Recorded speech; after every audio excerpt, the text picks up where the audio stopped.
As part of colonial modernity and the ideologies that circulated during the late 19th and early 20th centuries, several indigenous dance forms were stigmatized, morally judged, and eventually rejected by their own communities and societies. Scholars have widely discussed the hegemonic forces at play during this time, the powers that led not only to the decline of certain practices but also to the emergence of new frameworks, and finally the categorization of dance forms as classical.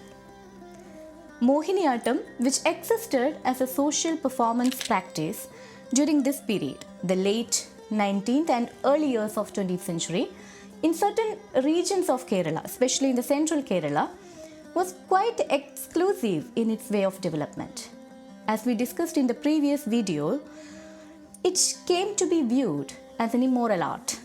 The focus was not on the dancer's skill or the artistry but more on the female dancers, and certain practices associated with the dance disturbed people, and finally it resulted in marginalizing the dance form and the dancers. During this period, the arts began to be reimagined as symbols of national identity. As part of the Indian nationalist movements, institutions were established to create structured systems of training and to reclaim these art forms with a renewed identity. In Kerala too, this cultural wave found expression with the founding of Kerala Kalamandalam in 1930 by the poet and nationalist leader Mahakavi Vallathol Narayana Menon, with the support of Manakkulam Mukundaraja and Kakkattu Karanavappada. Initially, Kalamandalam focused on Kathakali. Mohiniyattam was introduced as a discipline in 1932. However, the stigma on the female dance was still very strong. There were hardly any students willing to join the classes, and women trained in the traditional Guru Shishya lineage or their families were reluctant to step forward to teach Mohiniyattam, even in an institutional setting. After much efforts, Vallathol and his team managed to convince just one teacher and one student to begin the first ever Mohiniyattam Kalari at Kalamandalam. The teacher was Orikeledatta Kalyani Amma and the student was Tankamani, who later became the wife of the renowned dancer, Kathakali artist and founder of a new dance form Kerala Nadanam, Guru Gopinath. Unfortunately, Kalyani Amma's repertoire was never fully documented, and today not even a photograph of her is available. It is said that she performed the piece Mukuti, which was later removed from the repertoire. This initial class, however, did not last long. Kalyani Amma was invited by Rabindranath Tagore to Shantiniketan in West Bengal.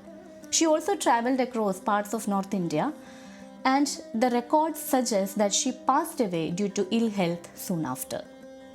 3 years later, Mohiniyattam classes were restarted in Kalamandalam under the guidance of Chomayil Madhavi Amma and her guru Appuredatta Krishna Panikar, who was a prominent Ashan or guru from that region. One of the students in this batch was Kalamandalam Kalyani Kuti Amma, who later became one of the most eminent figures in Mohiniyattam. Yet again, after 1941, there was a break in Mohiniyattam training at Kalamandalam. The institution, however, did not give up. By 1949, they succeeded in bringing in another teacher, Pazhayanur Thottasheri Chinnamu Amma, a disciple of senior Ashans Kalamuri Krishna Menon and Krishna Panikar. With considerable efforts, her family, especially her husband Madhavan Nair, was convinced to send Chinnamu Amma as a Mohiniyattam teacher at Kalamandalam. At the same time, the team Kalamandalam made constant efforts to attract students. Finally, in 1950, Mohiniyattam classes restarted under Chinnamu Amma's tutelage. From that point onward, Mohiniyattam continued at Kalamandalam and gradually evolved into a structured and codified practice. We will discuss several stages of the development of Mohiniyattam in the coming videos.